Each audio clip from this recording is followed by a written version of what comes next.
Ukraine ने Bakhmut के पूर्वी हिस्से पर दोबारा कब्जे का दावा किया है। इस जीत के बाद जेलेंस्की ने यूक्रेन के सैनिकों को बधाई दी। बखमुत में मिली ये जीत जेलेंस्की के लिए बेहद अहम है, क्योंकि यहां से उनका काउंटर अटैक एक बड़ा गेम चेंजर बन सकता है। और इस बीच पुतिन की फौज को चुन चुनकर मारने वाला एक वीडियो भी वायरल हो रहा है।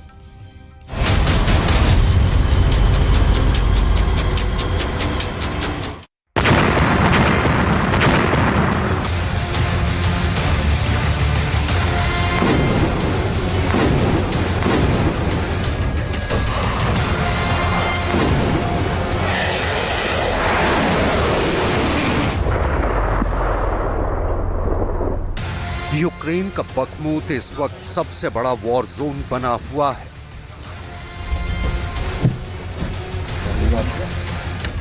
रूस भले ही पूरे बखमुत पर कब्जे का दावा करे, लेकिन सच्चाई ये है कि बखमुत के साथ आसपास के इलाकों में अभी भी भीषण लड़ाई चल रही है और ये तस्वीरें उसकी तस्दीक कर रही हैं।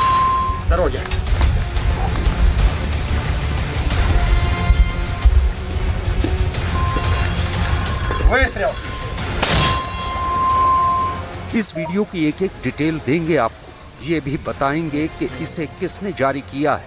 लेकिन उससे पहले आपको ये जानना जरूरी है कि असल में यूक्रेन के नक्शे पर बखमुत है कहां और युद्ध की स्ट्रेटेजी के लिहाज से ये यूक्रेन और रूस दोनों के लिए क्यों जरूरी हो गया है। यहां से डॉनबास के बड़े शहर डोनेत्स्क की दूरी महज 55 किलोमीटर है। बखमुत से सटे डॉनबास रीजन में रूस ने पहले ही कब्जा कर लिया था और अब बखमुत पर कब्जे का दावा करता है। बखमुत के बाद रूस की निगाहें नीप्रो नदी तक चढ़ाई करने की है, जिसकी वो पहले कोशिश भी कर चुका है, लेकिन अभी तक कामयाबी नहीं मिली है। लौटते हैं वीडियो पर।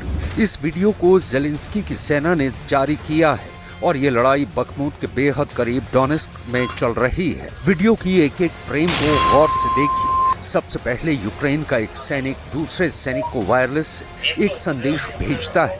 संदेश मिलते ही फ्रंटलाइन पर तैनात जवान एक्टिव हो जाते हैं।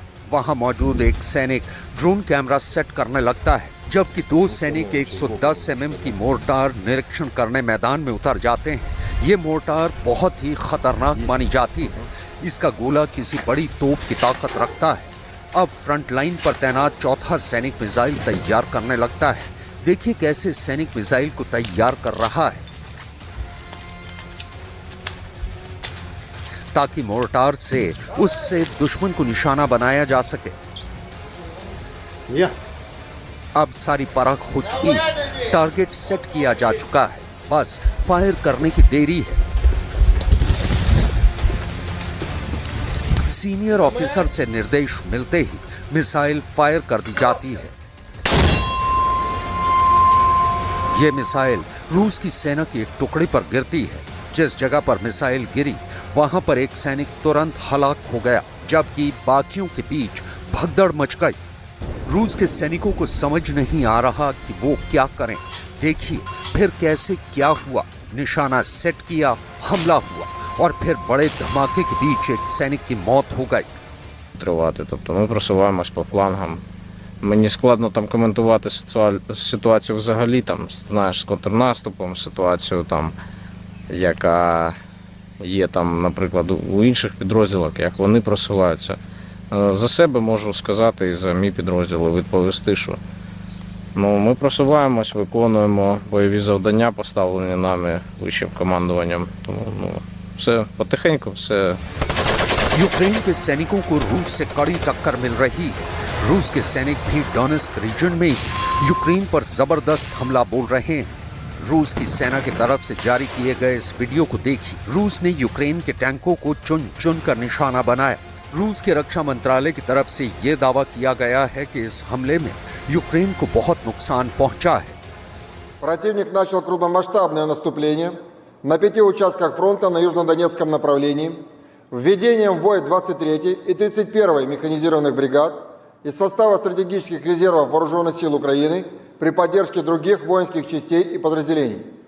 Всего было задействовано 6 механизированных и 2 танковых батальона противника. Целью противника являлась прорыв нашей обороны на наиболее уязвимом, по его мнению, участке фронта. Своих задач противник не добился. रूस और यूक्रेन की तरफ से जारी वीडियो से ये साफ है कि बखमुत के आसपास अभी भी भीषण युद्ध चल रहा है। दावे भले दोनों कुछ भी करें, यूक्रेन की उपरक्षा मंत्री ने दावा किया है कि यूक्रेन का ऑपरेशन बखमुत कामयाब रहा और अब बखमुत के दक्षिण पश्चिम का हिस्सा यूक्रेन के कंट्रोल में है। साथ ही उन्होंने इस इलाके में 10,000 वैगनर लड़ाकों को मारने का भी दावा किया।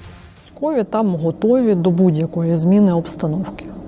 І, власне, те, що у нас контролюється південно-західні околиці Бахмута, це якраз теж один із елементів готовності до зміни ситуації. Вони стали більш вразливими від інформації про контрнаступ.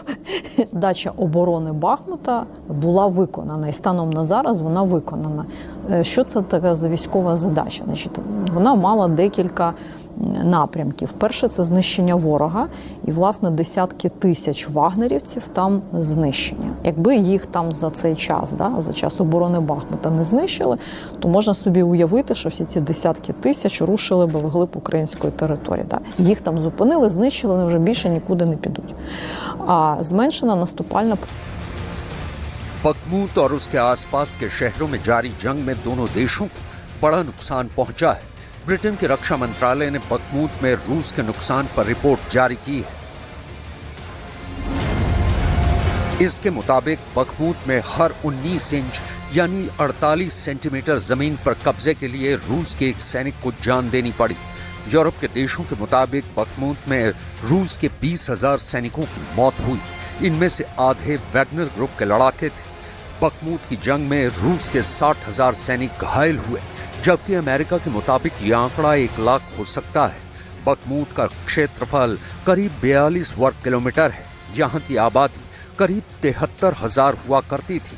यूक्रेन के मददगार देशों ने रूस के नुकसान पर रिपोर्ट तो जारी कर दी, लेकिन जेलेंस्की को क्या और कितना नुकसान हुआ इसे लेकर चुप्पी साध ली। यूक्रेन के कई मोर्चों से छन छन कर आने वाली रिपोर्ट अक्सर सच कम और झूठ का पुलिंदा या कहें प्रोपेगेंडा ज्यादा होता है, इसलिए सही और पुख्ता आंकड़े जानना बहुत जरूरी है। सिर्फ बखमुत के फ्रंट से रिपोर्ट है कि यूक्रेन की हर कंपनी के 80% सैनिक मारे जा चुके हैं। नुकसान रूस को भी हुआ है, लेकिन 80% का मतलब है कि बखमुत में तो जेलेंस्की की फौज करीब करीब खत्म ही हो चुकी है। युद्ध से पहले यूक्रेन के पास 5 लाख की फौज थी, जिसमें 2.5 लाख रिजर्व सैनिक थे। अब अमेरिका से लेकर कई पश्चिमी देशों की एजेंसियों की रिपोर्ट है कि यूक्रेन के 1 से 1.5 लाख सैनिक इस युद्ध में मारे जा चुके हैं। यूक्रेन ने कभी अपने मारे गए सैनिकों के आंकड़े जारी नहीं किए, लेकिन अब ये वीडियो बता रहा है कि जेलेंस्की बहुत दबाव में है। जेलेंस्की अब अपने कादिरव को मैदान में उतार चुका है। बखमुत के नुकसान के बाद उन्होंने बहुत बड़ा फैसला किया है। वो काउंटर अटैक की बात इसलिए कर रहे हैं क्योंकि यूक्रेन की फौज की तादाद घटती जा रही है। पुतिन की सेना ने उन्हें चुन चुन कर मारा है। Отдельная и очень значимая задача – надежное прикрытие рубежей в непосредственной близости от зоны боевых действий. При этом нужно обеспечить быстрое прохождение как военных, так и гражданских транспортных средств и грузов, в том числе продовольствия, гуманитарной помощи, строительных материалов, которые поступают в новые субъекты Федерации, в Донецкую и Луганскую народные республики, Запорожскую и Херсонскую области. Здесь необходимо... यूक्रेन की फौज जमीन पर रूस का मुकाबला नहीं कर पा रही।